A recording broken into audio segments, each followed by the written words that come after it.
Cédric, je viens de rentrer d'Égypte. Je vais te raconter un petit peu tout ça d'ailleurs, puisque c'est intéressant, c'est un voyage que beaucoup de personnes souhaitent faire, mais que peu font justement parce qu'on a l'impression que c'est pas très safe. D'ailleurs, il y a eu un attentat vendredi dernier. Un quart de chrétiens coptes a été donc mitraillé par ISIS, Daesh, je sais pas comment est-ce que ça s'appelle en français, là le truc, les terroristes quoi. Quoi qu'il en soit, avant de vous parler de ça, je voulais vous annoncer qu'il y a un petit sondage dans la description de cette vidéo pour les personnes qui sont intéressées par l'import-export. Alors par import-export, j'entends vraiment le gros import-export. Soit vous êtes sur brief, c'est-à-dire que vous avez des clients qui vous commandent, eh bien par exemple, je sais pas moi, un conteneur de câble acier pour un bateau, ou bien alors 3000 tupperwares, ou bien alors 20 000 gilets sécurité, les gilets jaunes, là. Peu importe. Voilà, ça c'est une des manières de procéder. L'autre manière, c'est si vous avez, donc c'est ce que j'explique depuis des années d'ailleurs, depuis 2009 je crois, donc sur mon blog Acheter en Chine, soit vous êtes un dropshipper qui passe au niveau supérieur, qui commence à faire du stock, qui commence à stocker des centaines, des milliers bien de références différentes en France ou dans un entrepôt en Chine pour ensuite expédier avec ses lignes directes, etc. Quoi qu'il en soit, voilà, j'ai envie de vous expliquer un petit peu le gros import, comme je le fais d'ailleurs depuis donc un moment, et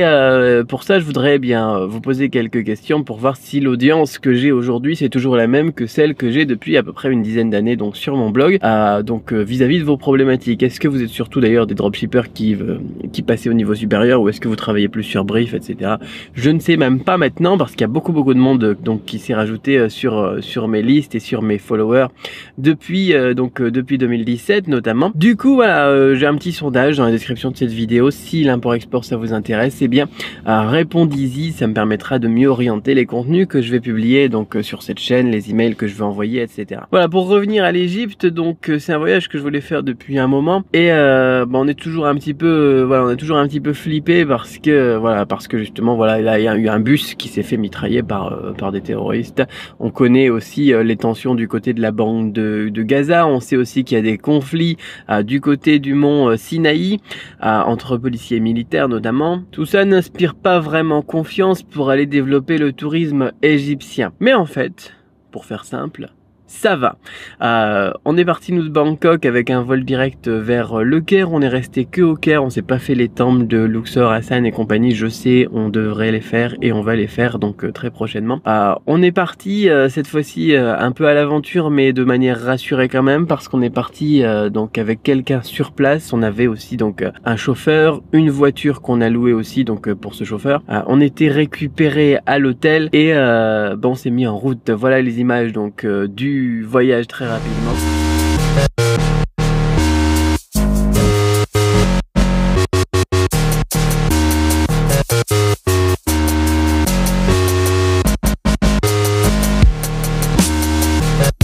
Et nous voilà donc sur place. Alors première impression, c'est plus pauvre d'apparence que ce que j'imaginais. J'imaginais vraiment la capitale Le Caire comme une ville beaucoup plus moderne, beaucoup plus développée. Mais en fait, que nenni. J'ai eu la même surprise que quand je me suis rendu au Laos. Parce que quand on arrive voilà par exemple à Bangkok, en Thaïlande, on sait que c'est un pays plutôt pauvre, plutôt en voie de développement, etc. Comme beaucoup de régions de Chine aussi. Mais c'est très moderne parce que c'est la capitale, 13 millions d'habitants à Bangkok, et avec des gratte-ciel, en veux-tu en voilà, des lumières, des métros, des trucs comme ça. Ici, ouais, plutôt l'impression comme quand je suis allé au Laos, c'est-à-dire beaucoup plus ancien, beaucoup plus poussiéreux. Bon, après tu m'étonnes. C'est un peu le désert aussi. Voilà pour cette impression. Alors on est arrivé, il était 4 h du matin, on avait notre hôtel qui était réservé à partir de midi, on pouvait rentrer midi ou 14 h. On s'est dit qu'est-ce qu'on peut faire. On avait prévu donc de se poser dans un café ou n'importe quoi, et puis on s'est dit au final voilà, on y est 6 h, on est au centre-ville du Caire, qu'est-ce qu'on fait? Et on s'est posé la question, les pyramides s'ouvrent à quelle heure? Et ça ouvre à 7 h, 7 h 30. Alors on s'est dit, allez, on va faire les pyramides.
Les pyramides, c'était magnifique. Alors c'est plus grand que ce que j'imaginais. C'est-à-dire qu'on imagine déjà que c'est quelque chose de grand, d'immense, mais en fait c'est beaucoup plus immense qu'on imagine.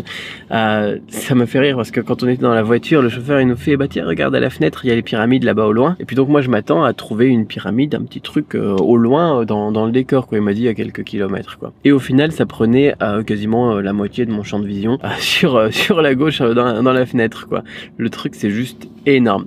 J'ai été surpris de voir qu'on pouvait rentrer dans les pyramides aussi, je savais pas, je suis aussi un inculte moi parce que je me suis pas très bien renseigné non plus. On a fait un petit tour en chameau à la touriste où ils essaient de taxer des thunes avec voilà leur système de pourboire. Ici il faut savoir que le tourisme est pas très développé en ce moment, donc vous avez compris pourquoi en intro. Et donc bah une super expérience,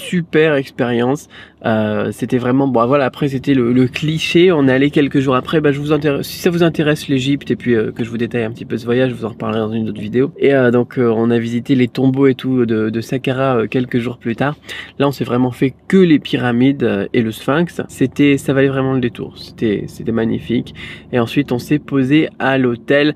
Alors première impression vis-à-vis donc de est-ce que c'est safe. On a la surprise de voir la ville un petit peu vieille, de voir les ânes sur la route et les chevaux et puis les chameaux etc un petit peu partout. Ça fait c'est un peu bizarre, surtout des ânes. On a la surprise de voir énormément de policiers et de militaires armés au niveau des coins touristiques. Là vous l'avez peut-être vu dans les images précédentes, quand on arrive aux pyramides, et ben on a pas mal de personnes qui sont avec des fusils d'épaule, des fusils automatiques. D'un côté c'est rassurant, d'un autre côté le fait de voir des barrages comme ça avec des voitures, avec des boucliers etc, c'est un petit peu moins rassurant. Pareil quand on arrive à l'hôtel, on a un gardien plus des policiers armés aussi qui vérifie la voiture, qui regarde dans le coffre, qui regarde les passagers, qui vérifie la pièce d'identité du chauffeur etc. C'est safe effectivement, c'est safe. On s'est senti après donc avec le recul sur tout le voyage en sécurité, mais sur l'arrivée effectivement c'est un peu plus comment on pourrait dire ça, c'est fort différent.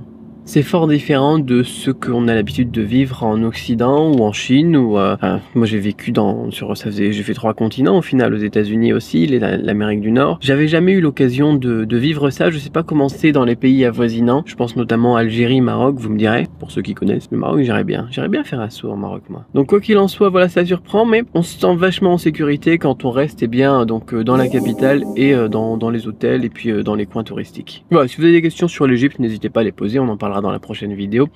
J'ai pas mal d'images à vous montrer donc de là-bas. J'avais juste envie voilà de rassurer les gens qui comme moi sont très intéressés par le voyage en Égypte, parce que pour beaucoup c'est souvent un rêve, les pyramides et tout ça, voilà, l'archéologie aussi, on s'est fait ouvrir des tombeaux et tout ça par un petit vieux donc un petit guide et tout, comme dans les films quoi, qui nous ouvre les cadenas des tombeaux et tout rien que pour nous. Enfin bon, voilà, je vous montrerai ça dans les prochains vlogs. C'est exceptionnel, c'est une expérience voilà qui vaut la peine d'être vécue, et c'est vraiment dommage de se dire bah je vais pas y aller parce que on entend des choses à la télé, parce qu'on dit c'est super pas safe etc.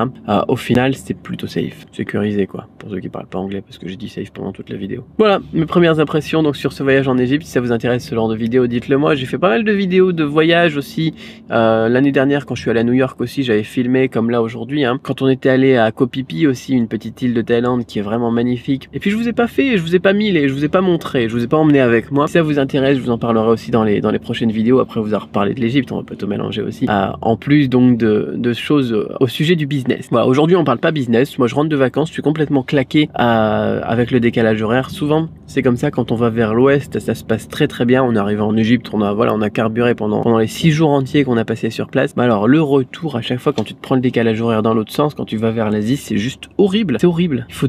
faut entre 3 et 10 jours quoi pour s'en remettre. Et là moi ça fait quelques jours que je suis rentré, je suis complètement mort quoi. Je m'endors comme ça de temps en temps. Je me réveille la nuit à 4 h du matin, j'ai faim, enfin bon. Et pourtant j'ai des astuces, hein, comme justement la glycémie, les pics de glycémie, essayer de les remettre sur le temps thaïlandais. Aller voir un petit peu le coucher de soleil aussi pour réhabituer notre cerveau aux bons horaires. Enfin j'ai plein d'astuces comme ça, le pas boire de café, pas boire d'alcool, des trucs comme ça aussi. Mais alors cette fois-ci ça marche pas du tout, je suis complètement mort. Si vous avez des astuces aussi, mettez-les-moi dans les commentaires. Quoi qu'il en soit, j'espère que je vais m'en remettre vite parce que là dans 5 jours, 4 jours, je pars en Chine pour de la paperasse. Enfin bon, voilà, ça fait plaisir de vous retrouver. Dites-moi ce que vous pensez de tout ça et puis répondez au sondage aussi si vous êtes intéressé par le gros import, l'import, voilà, donc quand on fait du conteneur ou du partage de conteneurs, hein, bien sûr. Dites-moi ce qui vous intéresse donc de savoir, de connaître à ce sujet.